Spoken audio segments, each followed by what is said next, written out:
Kraft presents The Great Gildersleeve. Yeah.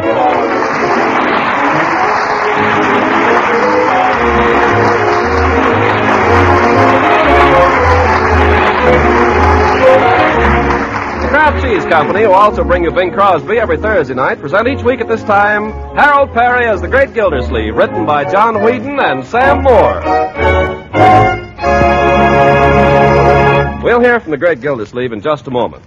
But first, quite likely, a lot of you have been wondering about margarine lately, wondering what it's made of, what it tastes like, whether it's really nutritious. Of course, I'm not qualified to speak for all margarines, but I can tell you about Parquet Margarine, the delicious, nutritious spread for bread made by Kraft. Parquet is a wholesome vegetable margarine made from selected American farm products in Kraft's spick and span modern plants. And as for flavor, well, Parquet Margarine is made by Kraft to the same high standards of flavor and quality as all of Kraft's fine foods. Parquet's flavor is really outstanding. It's known, you see, as the margarine that tastes so deliciously good. Now, how about food value? Parquet Margarine is a wholesome, nourishing food, one of the best energy foods you can serve. And every pound of Parquet contains 9,000 units of important vitamin A. So with these facts in mind, ask your dealer tomorrow for Parquet, P-A-R-K-A-Y. Parquet Margarine, made by Kraft.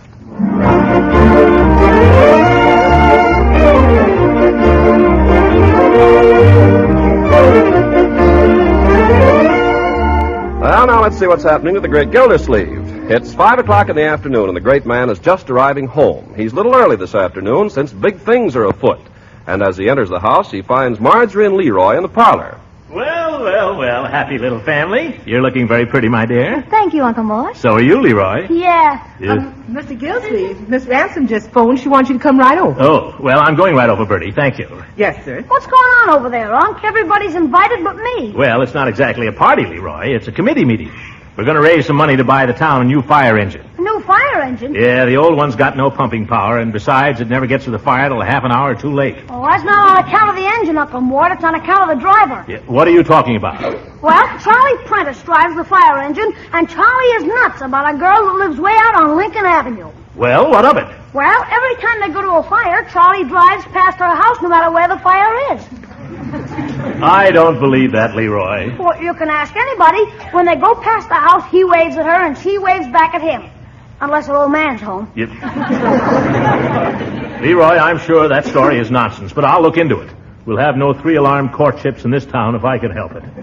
Are you all ready to go, Marjorie? Yes, I'm ready. Excuse me, Mr. Gildersleeve, but are you going to be out for supper? No, Bertie. I'll be back for supper. He's just going over there to buy a fire engine. Oh, you go along, Leroy. He isn't joking, Bertie. I am going to buy a fire engine. Mr. Gildersleeve, you can't keep a fire engine in your garage.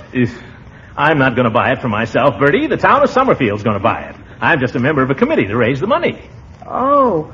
What do a fire engine cost, Mr. Gildersleeve? Well, another committee is looking into that. I'd guess around $1,000. My. Do that include the tires? Yes, that's with everything. How you going to raise $1,000, Unc? We're going to put on some kind of entertainment. Oh, amateur night. Well, I don't know what kind of a thing it'll be exactly, but I suppose they'll be after me to play a prominent part. Is Judge Hooker going to be in it, too? Hooker? What can he do? Send petty crooks up for 30 days? That's not entertainment, my boy. No. Have you ever heard him recite the Children's Hour? No. He does. Yeah. Well, he won't do it in this show. Oh, my goodness, I gotta go. Maybe I can help Leela get a few things ready. Shall I come now, too, Uncle Mort? Suppose you just wait till you see someone else coming, then you come over, huh? You see, I haven't seen Leela at all today. I get it. Leroy. Everybody gets it, Uncle Mort. You go on, and I'll be over in a few minutes. Oh, well, who said a man is only young once?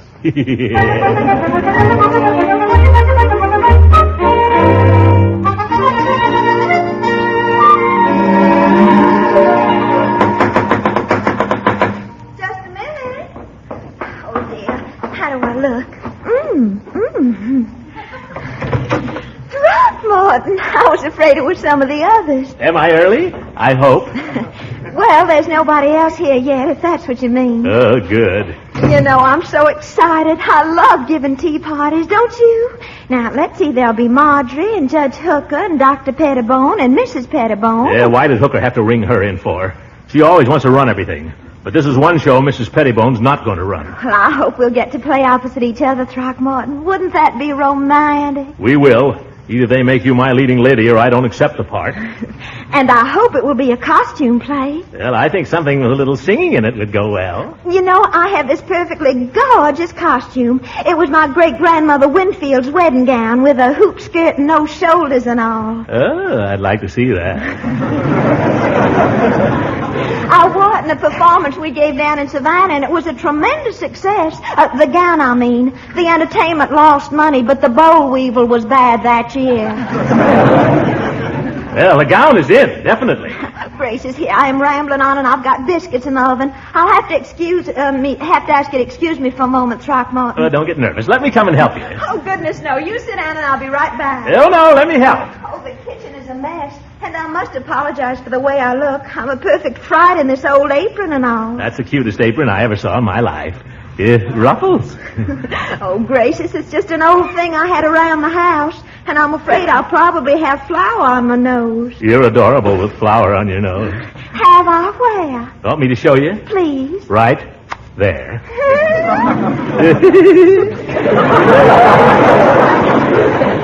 Oh, my goodness, the oven, Throckmorton, let me go. It's probably burning. Oh, let it burn. Well, if you want to help me here, you'll have to help. Otherwise, I shall have to banish you to the parlor. Well, just tell me what to do. Well, first, stop interfering with the cook. I make no promises. Well, for wonder, the biscuits are not ruined. I'll give them a few minutes more. Leela, this is kind of fun, isn't it? Watching the biscuits? No, being here in the kitchen together. You know what I'm pretending? What, Throckmorton? I'm pretending it's our kitchen. Oh, let's do that. Let's play house.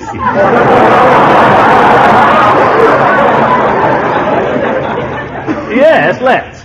Now, first you must put on an apron, darling, so you won't spoil your nice new suit. Here, I'll get you one of mine. Well, your apron would never fit me. We'll try it. Now, stand still. Why, the strings won't even meet in back. I told you. Are you so big or am I so small? It's you, honey. You're no bigger than a minute. Oh, why, that just isn't so, Throckmorton. Though, of course, my great-grandmother Winfield was famous for her tiny waist, and I can get her wedding gown on without any trouble, hardly. I'll bet I can get my hands around your waist. Now. Gonna have to send you to the parlor. Throckmorton, do me a great favor, will you? Anything for you. Get me a can of anchovies. That's a lamb. You'll find them in the pantry closet. Where in the closet? On about the third shelf, I think, toward the back. What is this, Fibber McGee's closet? Throckmorton, did you hurt yourself? Oh, no, I just got hit on the head with a load of canned goods, that's all. Leela, what is all this? You've got enough canned stuff in there to start a grocery. What's the idea? Well, maybe you'll think it's silly of me, Throckmorton, but I call that my hope chest. But Leela... Well, you see, I have this little man down at the Supreme Market, and he's just as nice. Every now and then he slips me an extra can of something, and I just put it away here for when we're married. But Leela, that's hoarding. I'm not hoarding, Throckmorton. I'm just saving up. If you can tell me the difference between that and hoarding, it's unpatriotic, Leela. Are you implying that I'm unpatriotic, Mr. Gildersleeve? Well, you don't mean to be. You might be interested to know that I had a grandfather who was a general. Well, he's probably turning over in his grave right now, then. The Army needs the food, Leela. That's why it's a crime to buy any more than you need. Oh, so I'm a criminal now. Well, I didn't say that. Yes, you did. I scrimp and save to make everything nice for you, and this is the kind of thanks I get. This is the way you play house. Oh, brother, what a start for a tea party.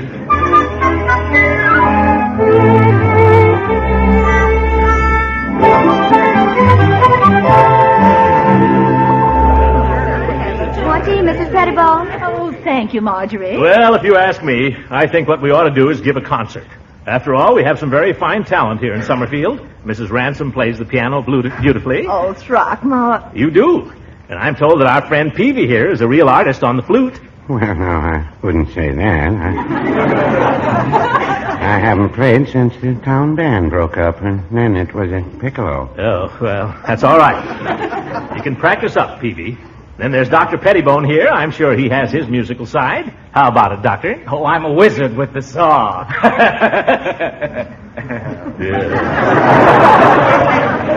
You see, folks, we have a wealth of musical talent present. And, of course, I can always sing if necessary. I don't think it'll be necessary. What do you mean, Hooker? Well, you're charging admission for this. You've got to give them something for their money. I know, a costume drama. Yes. Now, I recall a performance we gave some years ago of A Tale of Two Cities, in which I happened to play the part of Sidney Carton. It is a far, far better thing that I do than I have ever done. It is a far, far better rest that I go to than I have ever known. That is a far, far worse performance than I've ever heard. Well, it's better than your singing. Why don't we have a minstrel show? I'll be down to get you in the taxi, honey. Edward, Yes, love. let's agree on one thing, shall we, everyone? There will be no singing. I'm for that. If there's anything worse than an amateur baritone, I don't know what it is. Well, now, just a minute, Mrs. Pettibone. Excuse me, Mr. Gildersleeve, but while I have the floor, I should also like to say that I don't think we're going to accomplish anything at this meeting unless we organize. Organized? Yes, I think we should have a chairman. I nominate Mrs. Pettibone. Oh, that's very kind of you, Judge Hooker. But I'm afraid with my many other duties, the women's club and so on, all in favor, aye. Opposed? Nobody? Well, I guess I have nothing to say about it then. Hooker, I suppose my first act should be to appoint a secretary. And for that, I think we should choose one of our non-performing members. Mr. Peavy. He plays the piccolo. Nevertheless, I shall appoint Mr. Peavy. But I've never been a secretary before, Mrs. Pettibone. All you have to do is write down the minutes.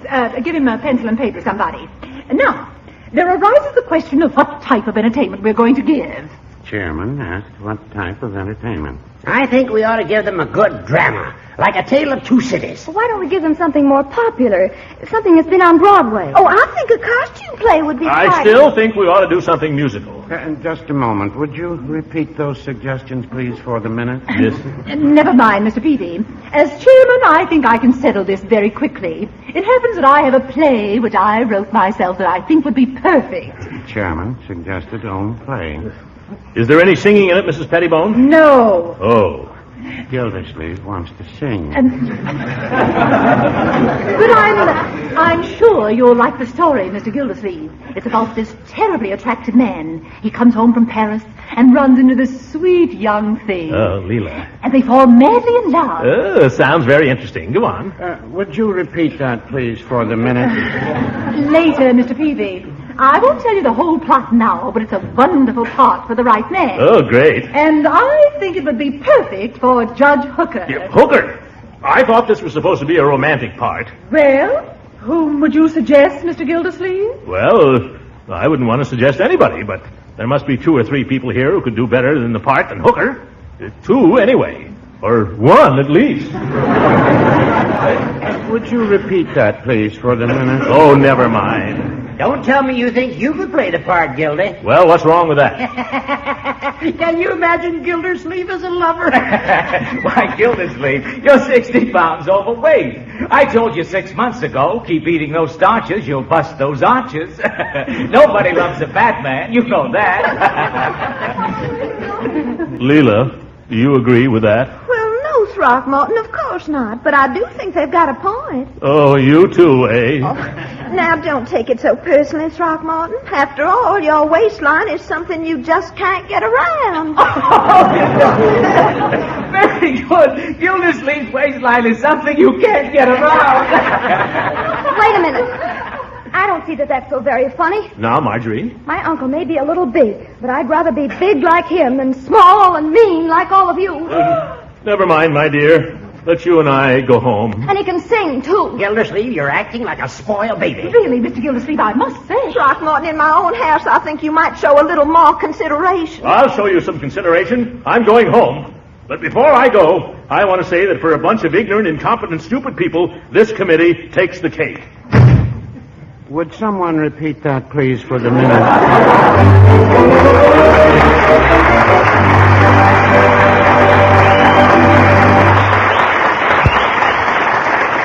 The great great Gildersleeve will be with us again in a few seconds. You know, that nursery rhyme about Old Mother Hubbard and her bare cupboard has a pretty up-to-the-minute ring to it these days. Because many of you are finding, I suppose, that favorite food products are sometimes missing from your grocer's shelves. Take the case of Parquet Margarine, for example, Kraft's delicious spread for bread. Even though Kraft is doing everything possible to keep dealers supplied, some dealers just can't keep up with the ever-increasing demand. That's because more people are asking for Parquet Margarine than ever before. They've discovered how deliciously good Parquet is, how nutritious it is, too. Of course, maybe you've been lucky. Maybe your dealer has always had enough Parquet to go around. But with a war on, it's wise to watch your dealer's stocks and buy Parquet whenever you can. Remember, besides being an excellent energy food, Parquet Margarine is a reliable year-round source of important vitamin A.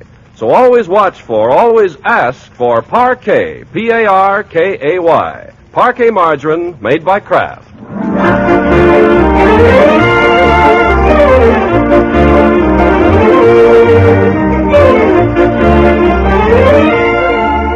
Now let's get back to the great Gildersleeve and his campaign to provide Summerfield with a new fire engine. Several days have passed. He's still on the outs with Mrs. Pettibone and her committee, but in the bosom of his family we find him his old genial self. Bertie, you're a queen. I'll bet there's not another cook in the country who can make coffee cake like this. Oh, I didn't make that, Mr. Gildersleeve. Miss Ransom sent it over. Oh, well, now, wasn't that nice of her? Like another piece, Mr. Gildersleeve? No. And if you see me reaching for one, take it away from me. I'm reducing. Reducing? What's come over you, Unc? Well, nothing. What's so strange about my reducing? Can the leopard change his spots? Huh? Can the hippo change his potamus? Leroy, that's not very nice. Well, let the boy speak his mind, my dear. I seem to be fair game for everybody else. I don't know why my own nephew shouldn't pass a few remarks. There. I thought those people were very rude making fun of you the other night. Leroy should have better manners. Well, I may have flown off the handle a little myself, Marjorie. If the truth be known, I am a trifle overweight just at present. Yeah, you're really filling out there, Unc. All right, that's enough. You're developing quite a rotunda. Yep. Leroy, that'll be quite sufficient. I've been noticing it too, Mr. Gildersleeve. You too, Bertie? Yes, sir. The last few weeks you've been busting all the buttons off your pajamas. Yes. Well, I think I'll drop a pound or two and get back into fighting trim. A pound or two, he says. Say, here comes Judge Hooker. Oh, Judge Hooker, eh? Coming around now, huh? They'll all be coming around now, I suppose. Now, Uncle Mort, be nice to him. I know he must feel terrible about the other evening. Well, he'll have to be a little nice to me first. I'll go. Hi, Judge. Morning, Leroy. I haven't seen you for some time. Well, anytime you want to see me, I'm right here. Marjorie, you're looking very charming this morning. Thank you. Bertie, how are you? Just fine, Judge, just fine. Got all over that, whatever it was? Oh, yes. I had a little misery last night, but it's gone now. That's good. Well, Gildy. Well, Judge, I suppose you come here to apologize. Well, we talked it over. You can forget about what happened the other night. I've already dismissed it from my mind, and you with it. Now, Gildersleeve, don't be a sorehead. Listen, is that any way to apologize? Gildersleeve, you don't deserve an apology. But the unfortunate fact is we can't get along without you. If we're going to get anywhere with this project, we've got to have you in on it. Uncle Mort, I think you ought to. Well, I'm willing to go halfway with you, Judge. Well, we'll go the other half. All right. Who gets the lead in the play? Well, now, Gildy, we went into all that the other night. So I remember. Let's face it, old man, if you don't fit the part... Who says I don't fit the part? Well, Mrs. Pettibone wrote the play. She ought to know. Pettibone? We're having another meeting at her house, and if you just come around, I'm sure... Hooker, I wouldn't go near Mrs. Pettibone's house if it were the last house on earth. And you can tell her so. Gildersleeve, you're just being bullheaded. Out of my way. I'm due down at the office. I'm a busy man, Hooker. I haven't got any time for charades.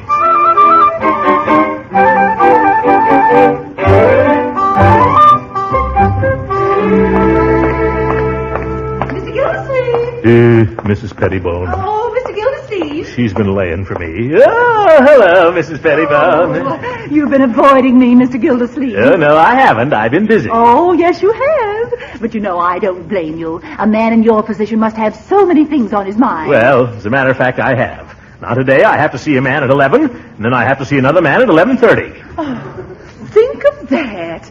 Well, I hate to impose on you when you're so frightfully busy, but we're having another meeting tonight at my house, and I really feel that the water department should be represented. It's such a worthy cause. Well, as you know, Mrs. Pettibone, the fire engine is very close to my heart. Frank frankly, Mr. Gildersleeve, I don't see how we could accomplish anything without you. There's always Judge Hooker. Oh, you know, Judge Hooker is a dear old thing. But then he is old, and he tends to forget things. And he dawdles. Now, one thing I'll say for you, Mr. Gildersleeve, you're not a dawdler. You're a doer. Well, I've always prided myself on getting things done. Exactly the kind of man we need, the executive type. Oh, the world is so full of dreamers, isn't it? And there are so few of us who really get things done. Oh, dear, the world. What are we going to do about it? See you at 8 o'clock tonight. But wait a minute. I'm simply thrilled that you can come. And be sure to bring Mrs. Ransom. I think she's so sweet. I told her you'd call for her. But... I'm so glad I ran into you. Goodbye. Goodbye. This is going to be one of my bad nights.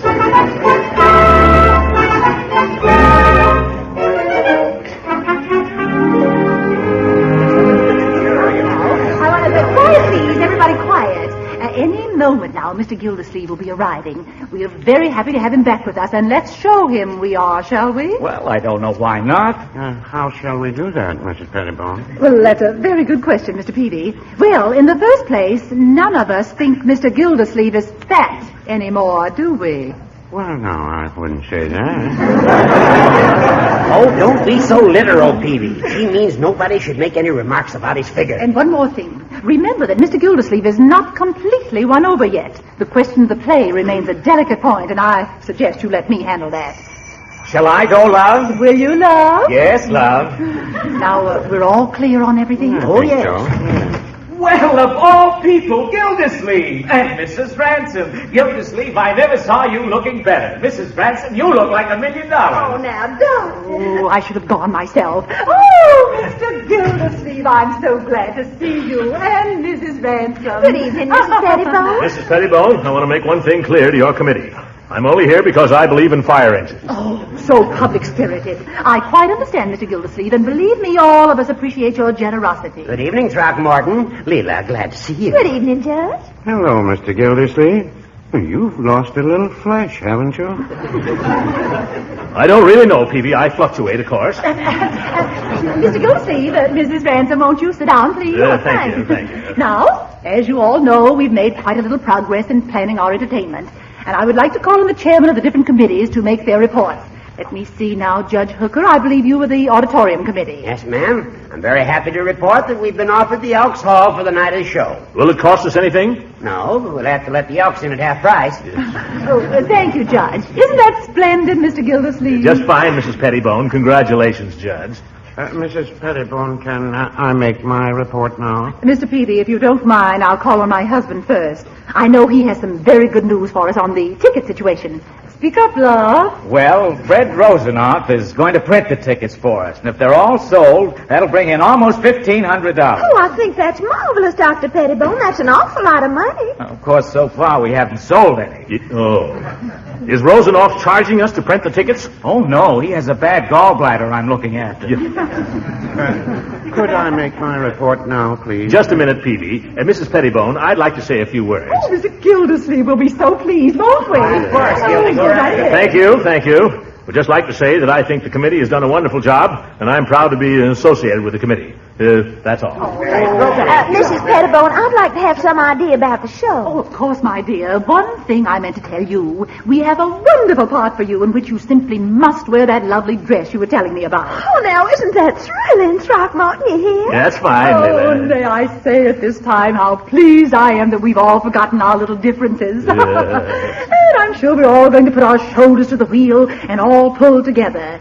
Mr. Gildersleeve, there's just one thing now that would make the evening perfect. What's that, Mrs. Pettibone? I've never heard you sing. Won't you favor us with a selection? My golly, she stops at nothing. Now, Mrs. Pettibone, I told you I'm much too busy to take part in the entertainment. But just for our pleasure this evening, Mr. Gildersleeve, please, I'm told you really have a golden voice. Well, I used to do quite a bit of singing in my younger days. Oh, he sings beautifully. Do sing, Throckmorton. Will you play for me, Leela? I'd love to. Well, what shall it be? Something short? How about Drink to Me Only with Thine Eyes? Nothing for me, thanks. Quiet now. Drink to me only with thine eyes. and I will pledge with mine, or leave a kiss within the cup, and I'll not ask for wine. The thirst that from the soul doth rise, doth ask a drink divine. But might I of Jove's nectar sip, I would not change for thine.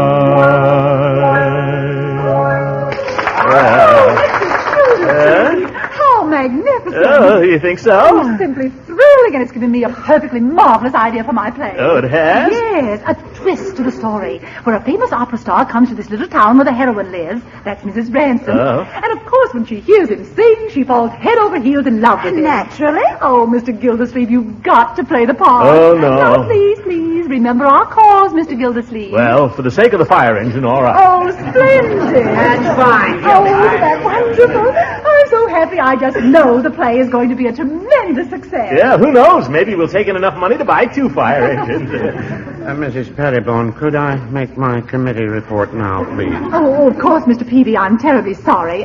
Just what was your committee? The Fire Engine Committee. Oh, yes. And the report? There won't be any fire engines for sale until after the war.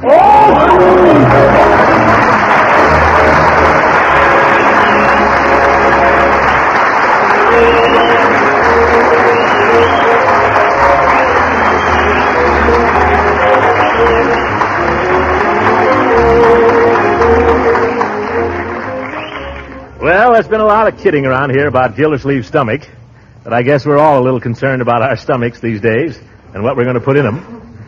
They tell me the Army's going to need half of our processed foods this year, which leaves just half as much for you and me as we've been accustomed to. That's why they're going to put in this point rationing system. There'll be a lot of jokes about rationing. I hope I get my share of them. But when you come right down to it, rationing is the only fair way of distributing the food that's available. It gives women with war jobs the same chance as those who can spend the whole day shopping around from market to market. And the poor man will get just as much as the rich man. It's the only fair and democratic way of handling it. Another thing, you hear a lot of vague talk about how much of our food has been going to our allies on Lend-Lease. We looked into that, and do you know how much of our food all our allies got last year? Only 7.5%. And if that contributed even a little to what the Russians are doing to the Nazis right now, brother, it was cheap. Good night, everybody.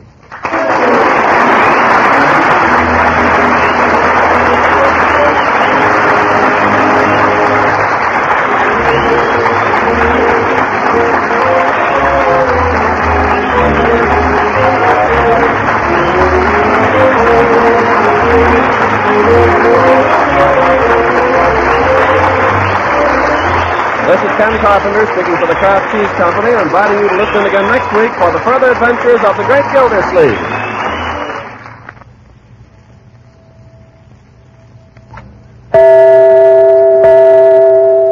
Have you discovered the speedy way to make swell macaroni and cheese? These days, clever women prepare that favorite main dish without any fuss of making a cheese sauce, without any bother with blanching and baking the macaroni. They simply open up a package of the product called Kraft Dinner. They cook the special Kraft Dinner macaroni quickly in boiling water.